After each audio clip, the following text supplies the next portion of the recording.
আসসালামু আলাইকুম রহমতুল্লাহি ওয়াবারাকাতুহু। প্রিয় দর্শক শ্রোতাবৃন্দ, আপনাদেরকে নতুন একটা ভিডিওতে স্বাগত জানাচ্ছি।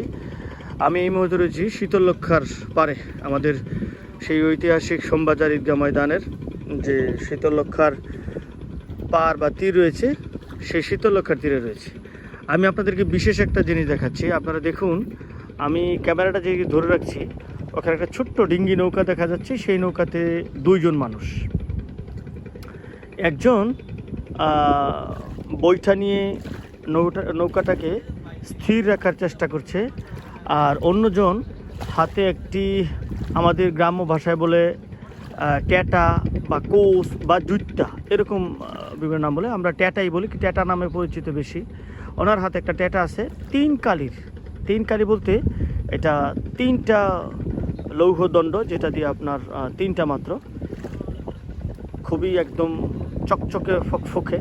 দেখলাম ওইটা কাছে এসেছিল আমাদের তীরে। তিন কালির একটা ট্যাটা নিয়ে দাঁড়িয়ে আছে, একটা ঠাঁই দাঁড়িয়ে আছে।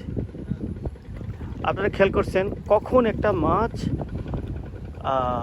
সেটা নাড়া দিবে বা উপরে ভেসে আসবে বা একটা আভাস পাবে উনি, তারপর সেটাকে ওনার হাতে যে ট্যাটা রয়েছে সেটা দিয়ে পার বা আঘাত করে সেটাকে ধরবে বা সেই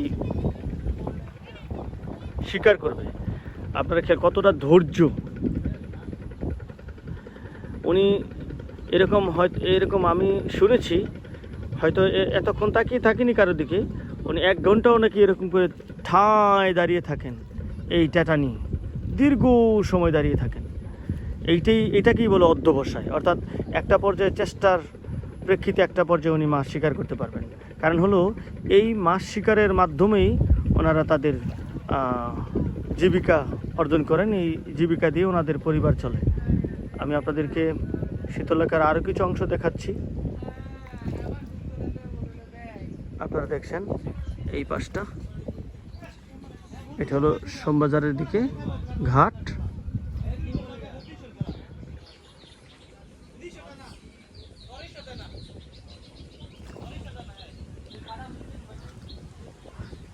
দেখুন এখনো সেই ঠাঁই দাঁড়িয়ে কিছু একটা চেষ্টা করেছিলেন, কিন্তু সম্ভবত ব্যর্থ হয়েছেন। আবার দাঁড়িয়ে আছেন, একদম ঠাঁই দাঁড়িয়ে আছেন।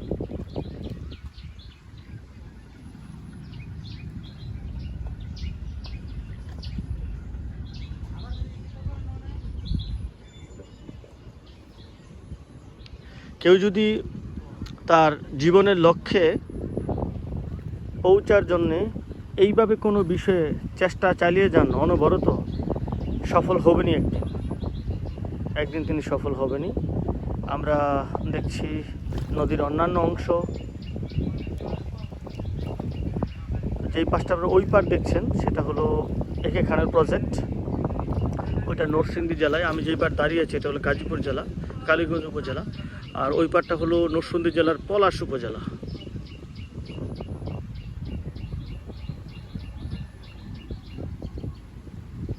আর এখন আকাশে মেঘ, এখন বর্ষাকাল, সব সময় আকাশে মেঘ থাকে, অধিকাংশ সময় সাদা কালো মেঘের খেলা।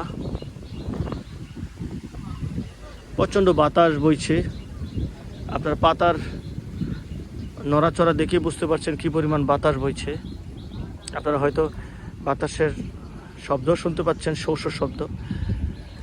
দূর থেকে আমরা দেখছি একটা বালুর বোলগেট, আমরা এটাকে বোলগেট বলি, বালুর বড় বোলগেট বা ট্রলার আসতেছে, প্রায় 20,000-30,000 ফিট বালি নেয় এই সমস্ত বোলগেটে। ধন্যবাদ আপনাদেরকে, প্রিয় দর্শক শ্রোতাবৃন্দ।